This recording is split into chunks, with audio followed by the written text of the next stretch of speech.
Good afternoon, ladies and gentlemen. I'd like to thank Rob and the conference organisers for giving me this opportunity to address this esteemed audience. One of the recurrent themes of the conference is sustainable development. In the next few minutes, I'd like to present a case study in the recovery of key raw materials for the cement industry from industrial waste. I'll be demonstrating how an industrial recycling process can make a major contribution to the supply of raw materials for the cement industry.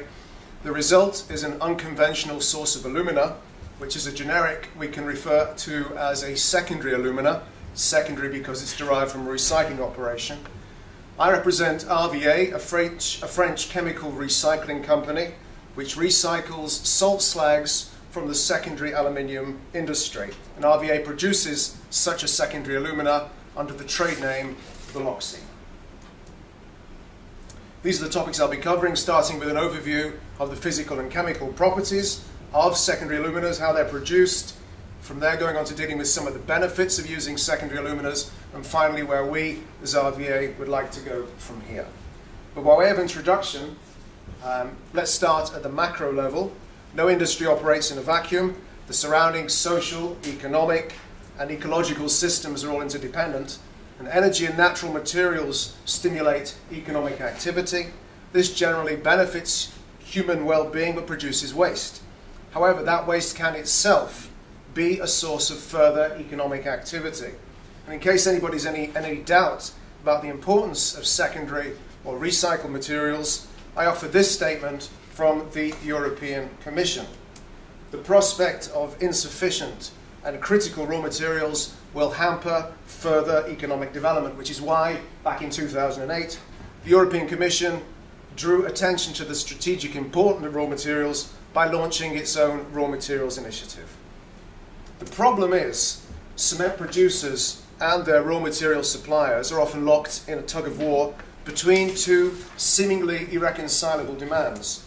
On the one hand, as businesses, they want predictability in their supply chains and their raw material costs. On the other, as good corporate citizens, they only want to be associated with goods, products, services from suppliers that work in harmony with the natural environment. And secondary aluminas, such as Veloxy, are one way to release the tension in that tug of war without snapping the rope. To understand the origins of secondary aluminas, you have to go right back up the supply chain for aluminium metal. The production of aluminium starts in a linear fashion from bauxite, going through alumina to the primary smelters who produce semi-fabricated products such as coils, rods, wires and sheets. At that point, the metal enters a circular system of finished goods manufacture, recycling and reuse. And this is made possible by the activities of the secondary aluminium industry, which collects production and post-use scrap and converts it to aluminium alloy, which goes back into the productive cycle. And secondary aluminas derive from the activities of the secondary aluminium industry. Whilst the secondary aluminium cycle is happily revolving, wherein scrap is being melted into aluminium alloy, there's an adjacent cycle dealing with waste from the secondary smelting process. The waste is termed salt slag. Aluminium scrap is melted under molten salt to minimize oxidation and remove contaminants. And the residue at the end of the melt cycle is the salt slag. Historically in Western Europe, salt slag was landfilled. Nowadays, salt slag is treated in dedicated plants and all outputs are returned to productive use. One company treating salt slag in Europe is the company I represent, RVA. And it's from the activities of RVA's operations that Veloxy, the secondary alumina, the raw material for cement, is derived. Anything from 300 to 800 kilograms of salt slag are produced for every ton of secondary aluminium alloy. The arisings of salt slag, and hence the potential availability of secondary aluminas, are therefore a function of the output of the secondary aluminium industry. Global secondary aluminium production in 2010 totaled around 12 million tons. And taking an average figure, taking an average figure of 550 kilograms of salt slag per ton of aluminium produced, then salt slag arisings, as shown here by the blue line, may be estimated at 6.6 million tons worldwide. The distribution of salt slags around the world therefore follows the distribution of secondary aluminium production. This means around 1.3 million tons of slags are generated annually in Europe, 1.8 million tons in the US, and China, of course, the dominant player, now generating an estimated 2.4 million tons of salt slag per annum. What's the composition of salt slag? Well, around 40% is the original salt mix used in the melting process, 5% is aluminium metal in granular form, and the balance is the oxide material from which the secondary alumina, in the case of RVA, Veloxy, is derived. Thus, the production of 1 ton of aluminium alloy generates on average around 550 kilograms of salt slag, which in turn can be used to produce around 300 kilograms of secondary alumina. So the global potential for secondary aluminas can therefore be estimated at around 3.6 million tons per annum. However, I should emphasize that not all of that volume is available immediately. The production of secondary aluminas such as Veloxy is driven by 2 factors. Firstly, a regulatory environment that prohibits landfill of salt slags and mandates their reprocessing into useful products. And secondly, product and market development of secondary aluminas, which enables their inherent economic value to be maximized.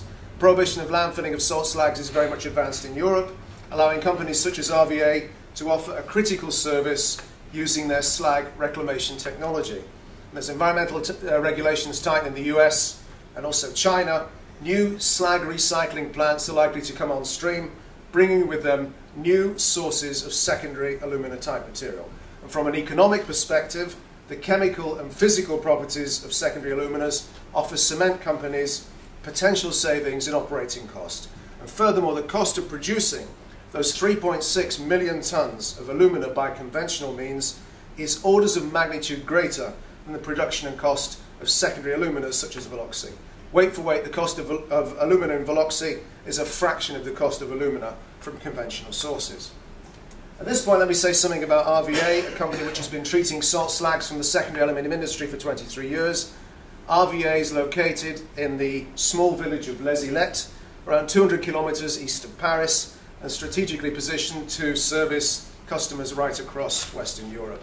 RVA itself has been sustainably developed. This is the company nestling in the rolling countryside of the French Champagne region, though the only bubbly produced on this site has a distinctly salty flavour. Now, I know masses of pipeworking equipment won't impress this audience particularly, but this is just to give you the flavour. This is the kind of business which RVA operates also. The RVA process divides into 4 stages. Slag as received goes through a physical pre-treatment phase to extract the aluminium granules, which are returned as a valuable raw material to the secondary aluminium industry. Next, the remaining salty material is introduced to a dissolution reaction section where the gaseous reactants are removed and incinerated, and energy from the waste gases is recovered for other parts of the process. The residual from this phase is conveyed to a filter where the solid Veloxy, the secondary alumina, is removed.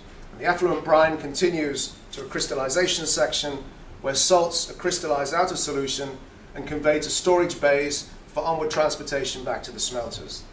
So as you can see, RVA is essentially an environmental services business preserving economic value in recycled materials with no waste and no negative impact on the environment. And this theme of sustainability continues into the outputs from the RBA process. All 3 outputs are returned to productive use. The aluminium granules are blended with other scraps and melted into alloys by the secondary refiners. The salt is also returned to the refiners where it undergoes another melt cycle in its role as cover for molten aluminium. And Veloxy is available for mineral applications such as cement production, wherein its high aluminium oxide content is utilized, but more about that a little later. Chemically, what's Veloxy and why is it interesting as a source of, as a raw material for the cement producer? These are some recent analytical results indicating a nominal aluminium oxide content of over 70%.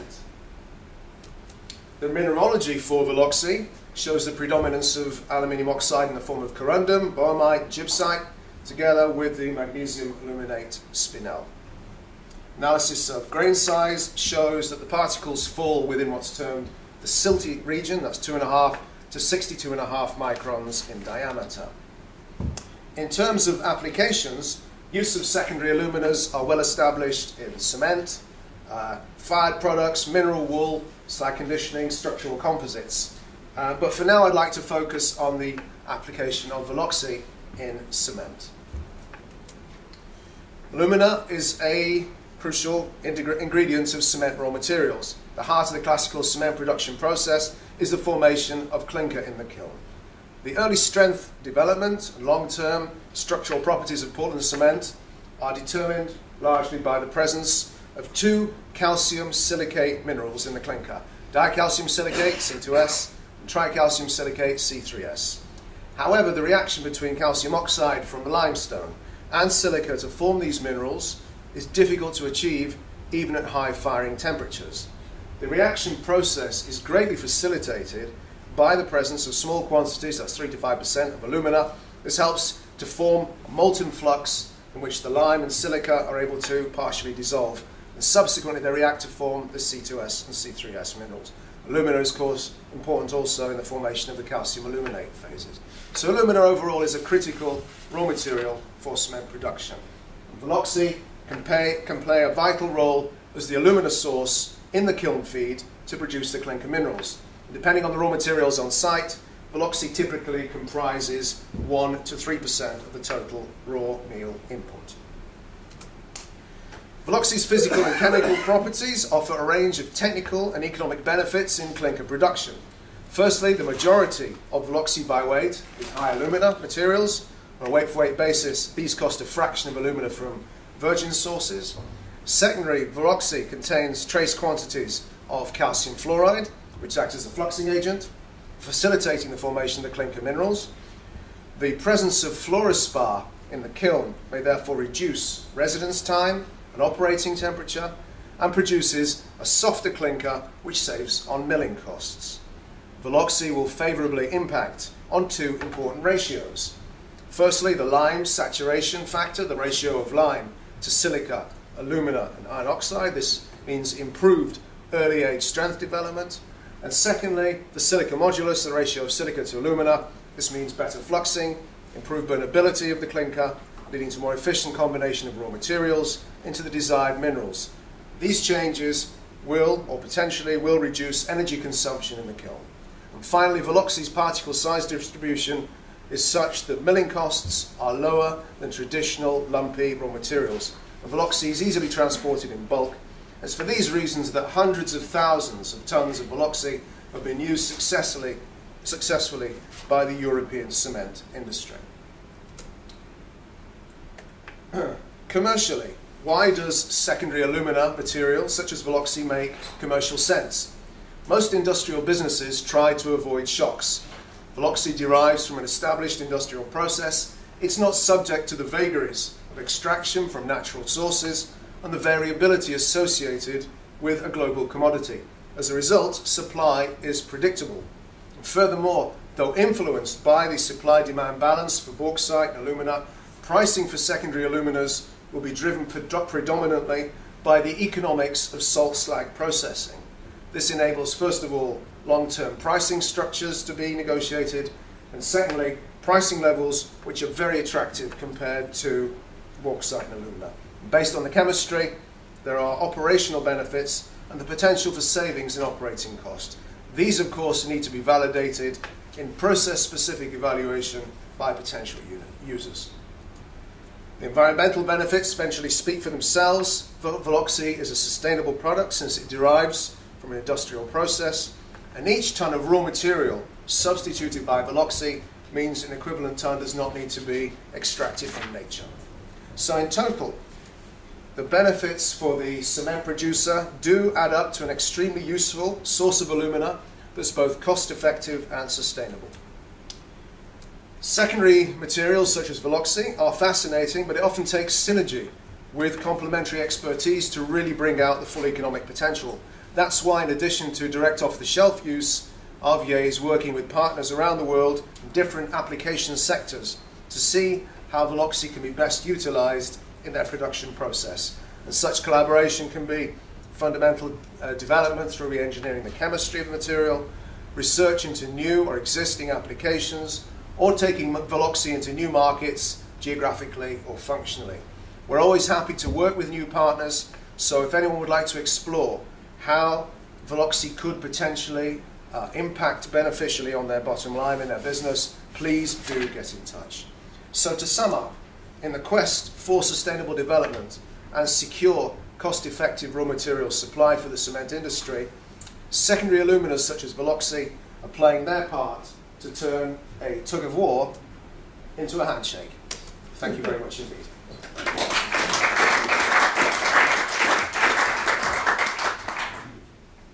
Thank you very much, Howard. There may well be some questions. Are there any questions for Howard? Yes, please. Yes, I have a comment. In Denmark, we have one cement plant in Aalborg, the city of Aalborg, and they were using a German variant of your, I think it was called Oxyton. Oxyton or Cerox is always similar. Yeah. I remember one thing. There is one particular thing about this product, that it contains small amounts of elemental aluminium, yeah, which evolves hydrogen when in contact with water. So I remember they forgot to keep their oxygen in the open air, because that's a very good idea. If you keep it locked in, then it will explode. That was a cause célèbre, that whole incident with Cerox and Aalborg, that's I think over 10 years ago. It's a long time. Clearly, it's material which needs to be handled appropriately, yes, and the appropriate shipping agencies need to be involved. So I talked to Dean earlier about possibilities of mobilizing those shipping resources. Yeah. They had a lot of enjoy with the material, because they are low in aluminum. Yep, yeah, for sure. We added aluminum powder to the refractory concrete so that it would dry out very fast. Okay. So you have to know what you do. That's always a good rule. Yes, yes, please. No, actually, I have two questions. One was, what was the difference between Veloxy and Cerox? They're broadly similar. I mean, these slag reclamation processes are quite similar to each other. And you see, the major variable there is the scrap input. I mean, the starting point, as I mentioned, is aluminium scrap, and aluminium scrap can contain all kinds of things. Right. So, you know, the variability will come from the smelter, you know, the supply base going into those plants, but essentially it's the same material. The second is, you highlighted the long-term price structure. Yeah. Can you elaborate a little bit more on that? What I'm saying is, it's not a global commodity where you need to be running to the Financial Times every morning to see what the spot price is or whatever. It's because it's driven essentially by the economics of recycling. You know, you can enter into a, you know, whatever, a 3-year or 5-year arrangement at a fixed price. You know, that's what I'm saying. So what kind of tonnages are available from Veloxy in France? From our plant, about 60,000 tons per annum. And is that actually available? Well, some of it's tied up in short, medium or long-term contracts, but you know, we're always looking to move up the value spectrum if possible by developing new partnerships. In the cement industry, as you know, I mean, there's quite a alumina that's used in raw feed. 60,000 tons wouldn't be enough for a single plant, a fairly large plant annually. So I guess the question really is, commercially, with everything going on,